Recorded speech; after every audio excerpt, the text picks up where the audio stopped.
Greetings to everyone at Yoga Kere.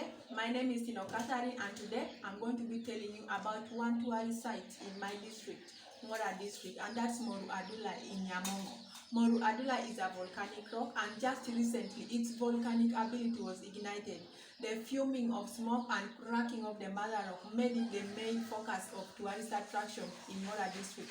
Moru Adula has both intrusive and extrusive volcanic features. The intrusive volcanic features are those that are formed when magma cools and solidifies under the Earth's surface. The extrusive volcanic features are those that are formed when magma cools and solidifies on top of the Earth's surface. Moru Adula itself is an example of an extrusive volcanic feature.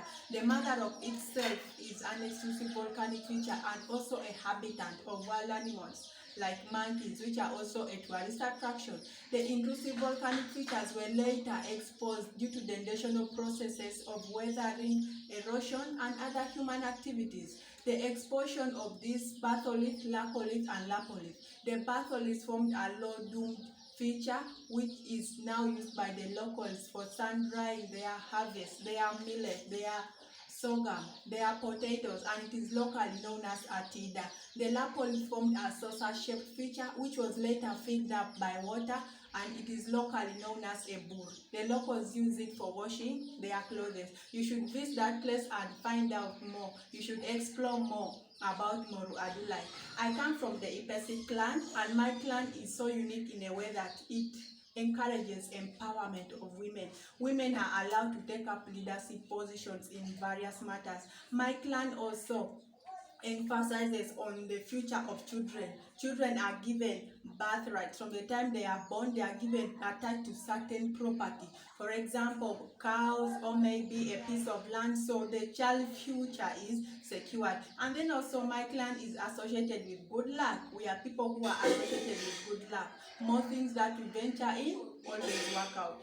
Thank you so much. Greetings to everyone at Yoga Kere. My name is Tino Catherine, and today I brought you the Itesot traditional wear for women. This is how an Atesot lady is expected to dress. The main clothing here you can see is a tabi. This is called a tabi. This one that looks like the bedsheet. It was supposed to be decent. An Atesot lady is expected to be decent while putting on a tabi. It has to cover down up to your feet. And then I have the beads here on my ears. I have the beads around my arm. I have the beads around my neck. These beads were supposed to entice, to bring out the beauty in the woman. And then you can see the head wrap here. An Atesot woman is expected to wrap up her head while in public. This is most especially for married women. This wrapping up the hair, wrapping up the head portrays womanhood. The special thing about being an Atesot woman is Atesot women love to develop each other. This is evident in villages up to now. We have circle groups that are made up of mainly women, and they are helping in develop each other woman's home. And then another thing is Atesot ladies are caring, we are respectable, we are so hospitable, we are welcoming to the visitors. Atesot ladies are submissive to their husbands. We are submissive to the leaders, and we listen. Atesot ladies are prayerful. That is very, very special about being an Atesot woman. In my clan in the past, Atesot women and the women in general were not highly recognized. They were not allowed to take leadership positions. They were actually associated to the misfortunes that we have in the community. They were even not allowed to make decisions concerning their own selves. And most especially for the girls, they were married off at a young age.